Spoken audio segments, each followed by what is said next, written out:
Kasus pemerasan yang dilakukan oknum kepolisian tidak bisa dibiarkan. Polri harus betul-betul memastikan akan menindak tegas setiap anggota yang terbukti terlibat.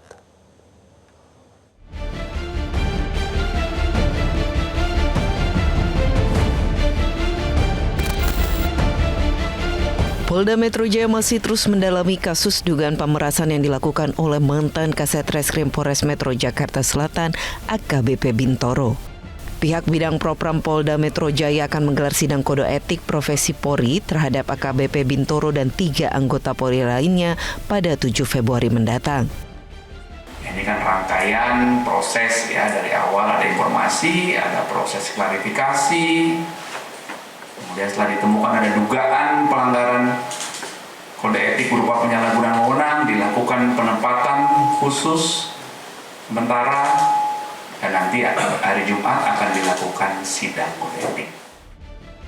Kasus dugaan pemerasan terhadap tersangka persetubuhan dengan anak hingga meninggal dunia ini mencuat pada saat pihak tersangka AN menggugat AKBP Bintoro dan 3 orang rekannya ke Pengadilan Negeri Jakarta Selatan pada 6 Januari 2025 lalu. Kala itu tersangka AN menuntut pengembalian uang 20 miliar rupiah beserta aset yang telah disita secara tidak sah dari kasus pembunuhan dengan tersangka dirinya dan MBH.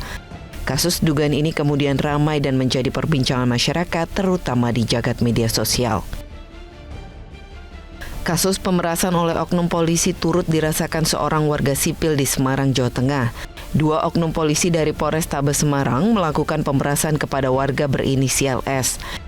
Kapolrestabes Semarang Kombes Pol Syahdudi mengatakan peristiwa terjadi pada Jumat malam saat para pelaku yang ternyata sedang tidak berdinas melakukan pemerasan terhadap sejoli yang pada saat kejadian berada di dalam mobil. Usai menakut-nakuti korban, para pelaku kemudian meminta uang sebesar 2,5 juta rupiah jika kasus ini tidak ingin diproses hukum.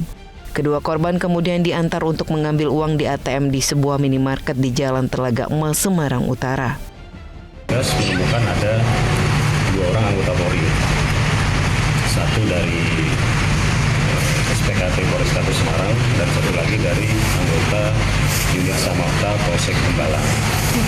Kemudian terhadap satu lagi warga sipil juga diamankan juga oleh petugas dari Polsek Semarang Utara. Dan kemudian terhadap 2 orang korban, 2 orang muda-mudi yang menjadi korban, kemudian juga kita bawa ke Polsek Semarang Utara untuk selanjutnya dilakukan kegiatan klarifikasi dan pendalaman.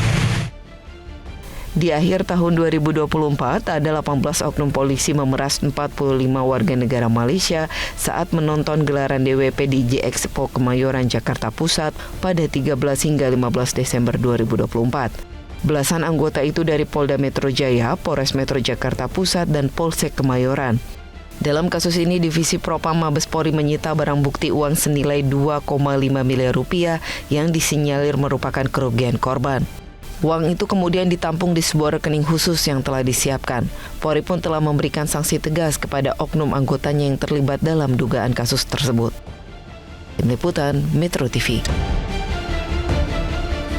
Jelajahi cara baru mendapatkan informasi. Download Metro TV Extend sekarang.